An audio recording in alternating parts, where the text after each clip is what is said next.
12 today is for you. 12 today. I have to. Brandy read the note, got scared, and went back and told her brother Ray J what Whitney told her. I was actually in the same hotel that she passed in. After 12 years of silence, it seems like Brandy Norwood is finally revealing what was written on the last note Whitney Houston ever gave her. Eve, that Whitney Houston.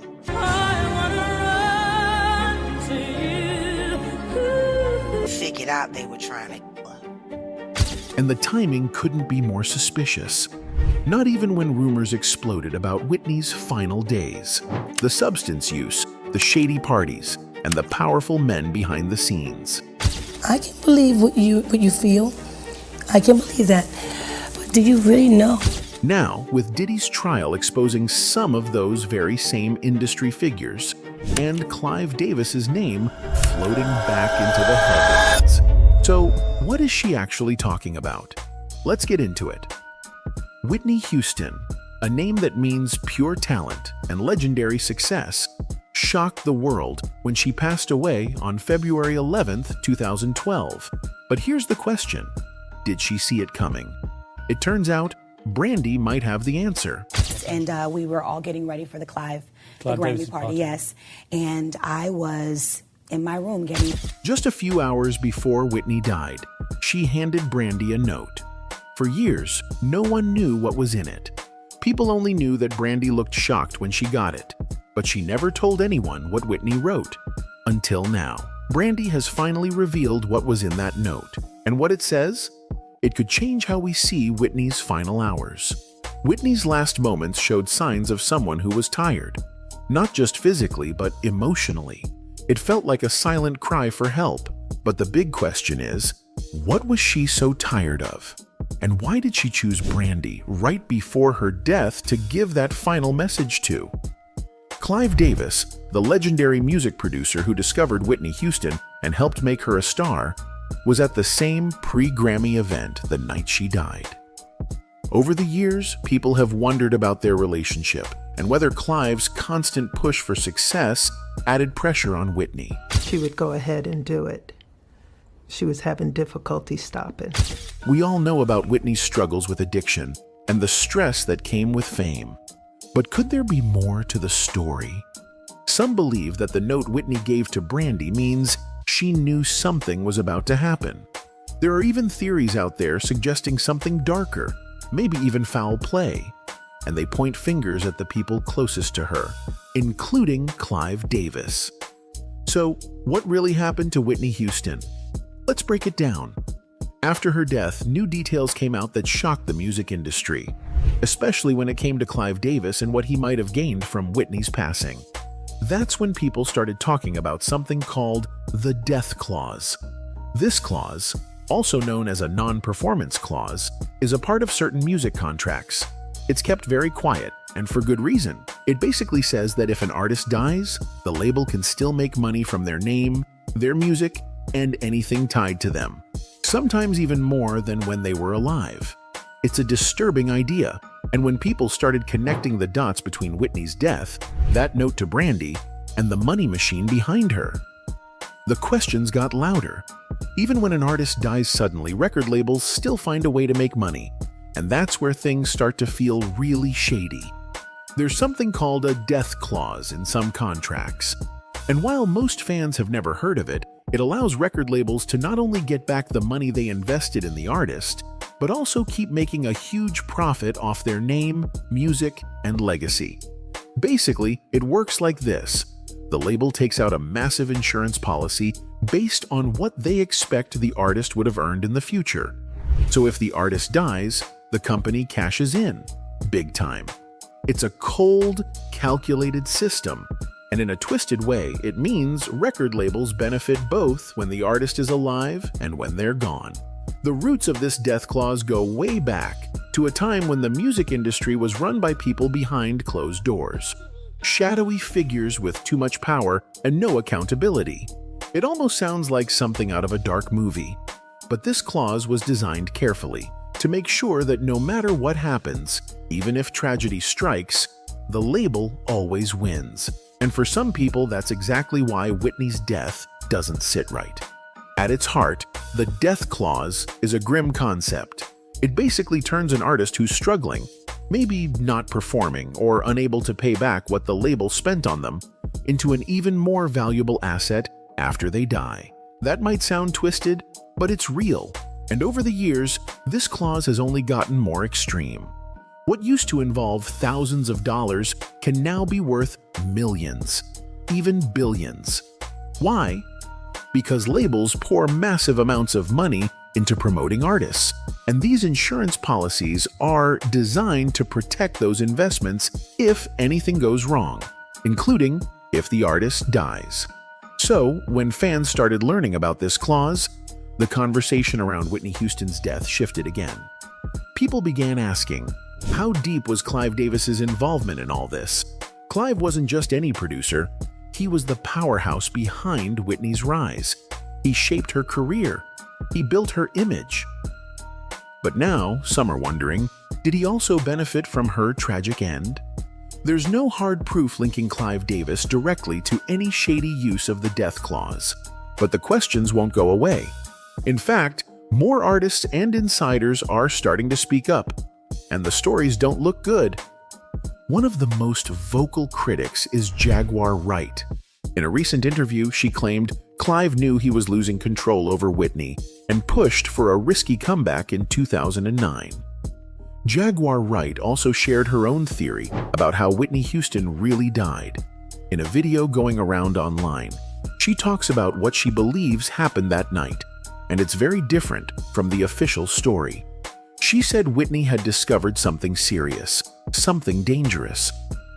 Jaguar believes that's why Whitney gave Brandy a note just before she died, which did happen in front of cameras on the red carpet.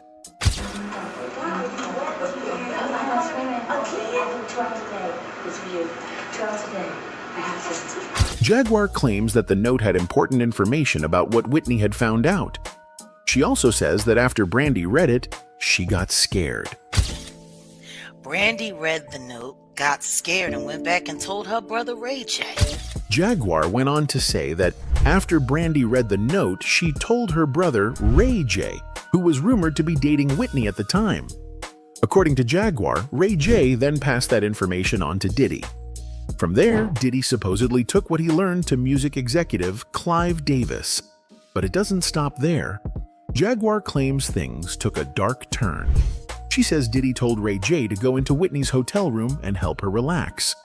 Once she was calm, Jaguar believes Diddy went into the room himself and did the job, suggesting he played a direct role in Whitney's death. It's Diddy that came to that room and did the job himself. Jaguar also claimed that after everything happened, Ray J was kept at the hotel for hours and wasn't allowed to leave. She said Diddy later showed up and pretended to be a comforter, acting like he was there to support Whitney and those close to her. That same day, the music world had gathered in Los Angeles for the Grammys. Whitney Houston, along with her family and friends, had checked into the Beverly Hilton Hotel. As usual, Clive Davis, her longtime mentor, was set to host his traditional pre-Grammy party at the hotel. While preparations for the event were happening, Whitney's assistant, Mary Jones, placed a dress on the bed for her and then stepped out. In that short time, something went terribly wrong. When Jones returned, she found Whitney face down in a bathtub filled with water. What really happened in those few minutes remained unclear, until the coroner's report later offered some explanation. Whitney was sadly pronounced dead at the scene at 3:55 p.m. During the investigation into Whitney Houston's death, police found an open champagne bottle and a spoon with a white crystal-like substance near her. The autopsy also showed that she had several medications in her system, including an antidepressant, a muscle relaxant, and something for allergies. A few weeks later, the coroner's report confirmed that her death was caused by heart disease and the use of C, a powerful and dangerous substance. Now, years later, Diddy is facing serious legal trouble. And interestingly, his case also involves the use of Ds. It's not just that he allegedly used them himself. Claims have surfaced that he pressured other rappers into using them too. That's one of the many things he's currently being held accountable for in court. Describing how Combs allegedly used lies, drugs, threats, violence to threaten and coerce women to have sex in front of male courts. Recently, it was linked to Diddy in a lawsuit filed by his former music producer, Rodney Jones. He alleged it was required all employees from the butler, the chef to the housekeepers, to walk around with a pouch or fanny pack filled with C, GHB, ecstasy, M gummies, 100, 250 muggies each, and Tucci, a pink D that is a combination of ecstasy and C. The lawsuit alleges that Diddy had a preference for a substance known as pink C, 2CB, or 2C. This substance, classified as phenylethylamine 2CB, is a blend of ecstasy and C. Morning, George. It happened here at 3:43 yesterday afternoon when a member of Houston's entourage located her body inside this hotel. So far, police and the coroner are refusing to... Right now, one of the biggest concerns surrounding Diddy is his heavy use of powerful, dangerous substances during his so-called freak-offs.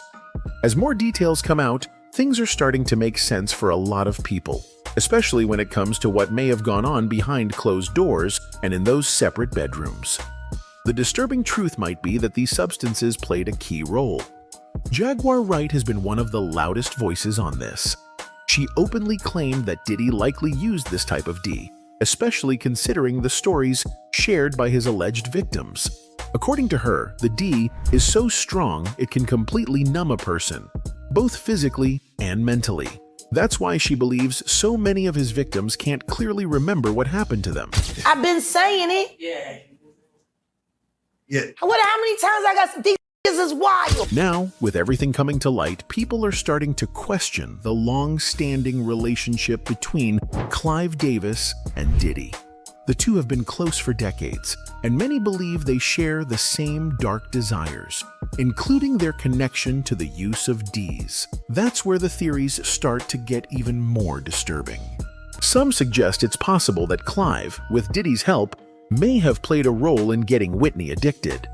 During one of their high-profile parties, where anything could happen behind the scenes, they might have taken advantage of her and exposed her to dangerous substances. According to this theory, an overdose at one of these events could have been what ultimately led to her death. It's a chilling thought, but one that's gaining traction as more people begin to connect the dots. Recently, when Diddy got arrested, it seemed like Clive Davis started putting some distance between them. Even though Diddy was already facing serious heat from SA claims by several women before the lawsuit, he was still supposedly on the guest list for Clive's famous pre-Grammy party. People say Puffy's basically a VIP there, always getting an invite without any questions. But here's the interesting part. Someone sharp noticed that in the 2024 digital invitation for the party, Diddy wasn't really front and center like before. The year before, he was the star with 3 glamorous photos. But in 2024, he barely showed up. Just a small cameo behind Jay-Z and Beyoncé from the 2020 party when he was honored. Definitely a change from being the main focus. Sources also claim that behind Whitney's addiction might be Diddy's involvement, because given the history of Cassie's testimony, this is the only answer we can get yet. And Whitney's autopsy report also revealed that she was found overdosed in the hotel room. And Cassie's testimony also suggests that Diddy was also overdosed at that time. She said, "He took a very strong opioid that night. We didn't know what was happening, so we took him to the hospital." Now, since Clive and Diddy have been close since ages and both have same desires, D's, people suggest that it might be possible that Clive, with the help of Diddy, might have made Whitney addicted. During one of their parties, they might have taken advantage of her and overdosed, which ultimately led to her death. A few years before the demise of Whitney, she was broke and neck-deep in debt. The singer who had sold millions of albums was now a poor wreck asking friends and families for $100 handouts. Many people wondered where all her money went. She had now become a liability rather than an asset to her record label. So according to Deep Throat sources, Clive and his cohorts thought that the only way the singer could become profitable again was when she passed away. They knew that once the world heard of the singer's demise, its sympathy would be evoked, leading to a sudden rush for Whitney's albums. They believed this rush would spike album sales, helping them recoup all the cash they spent on the bodyguard actress. The whole incident dragged Davis's name in the mud, and he purportedly decided to punish Chaka Khan, the instigator of the backlash. Clive appeared to be the vindictive type who wouldn't let issues pass without taking his pound of flesh, which we would come to see later in this video. So, the music executive informed his mentee, Diddy, about the embarrassment Chaka Khan's comment had brought him and purportedly sent the bad boy CEO to exact revenge on his behalf. This is why Diddy allegedly shouted at Chaka Khan at the slightest provocation with no respect for her age, pedigree, or achievements. Diddy was allegedly out for blood, and nothing would stop him. Fans even thanked God people were around when the incident happened. Or Chaka Khan would have received a similar treatment to Cassie in the video currently trending on the internet. Also, fans were grateful that the singer's 19-year-old son and her daughter Melanie were around to protect their mother from Diddy's wrath. For some context, it was Clive Davis who pushed Whitney to make a comeback in 2009. After years of battling addiction and going through a very public, messy divorce, Whitney returned with her album, I Look to You. It sold over 3,000 copies in just the first week, making it her biggest debut ever and putting her back on top of the charts. At the time, Clive praised her, saying, "There's a song on the album called I Didn't Know My Own Strength, and it really speaks for Whitney. She tumbled, but she didn't crumble." But behind the scenes, things weren't as bright. Whitney never released anything after that. Her voice had suffered too much from years of substance AB, something Clive reportedly wasn't happy about. Still, he stayed optimistic, at least on the surface. But it makes you wonder, was that hope real? Or was it because her name and her legacy was still making him a lot of money? Despite her obvious vocal decline and fading star power, Clive Davis kept pushing. To some, it looked less like support and more like business, a way to keep the checks rolling in, even if Whitney herself was clearly struggling. Then came February 11th, 2012, the day before the Grammy Awards. Whitney Houston was found dead in her hotel room, just hours before she was supposed to attend Clive Davis's famous pre-Grammy party. And just like that, the story of her final days became one filled with questions, rumors, and the haunting feeling that maybe, just maybe, someone should have protected her instead of profiting from her. At the time, fans around the world were heartbroken over Whitney's death. The news hit hard. She wasn't just a superstar, she was the voice of a generation. But what shocked many even more was what Clive Davis did next. Despite calling Whitney his friend and longtime mentor, Clive went ahead with his annual pre-Grammy party on the evening of February 11th, the very same night she died. The event was held at the Beverly Hilton Hotel, the exact building where Whitney's lifeless body still remained upstairs. Her body wasn't even removed until after midnight, around 12:45 a.m. still. The party went on. At the beginning of the event, Clive took the stage and gave a speech, and Chaka Khan shed light on this incident. She criticized Clive Davis for hosting a party at the Beverly Hilton just hours after the sudden death of Whitney Houston. During an interview on CNN's Piers Morgan Tonight, Khan expressed disbelief and disapproval, calling Davis's decision complete insanity. Complete insanity. And knowing Whitney, I don't believe that she would have said. In her candid remarks, Khan reflected on Whitney Houston's character, suggesting that Houston would not have wanted the show to go on under those circumstances.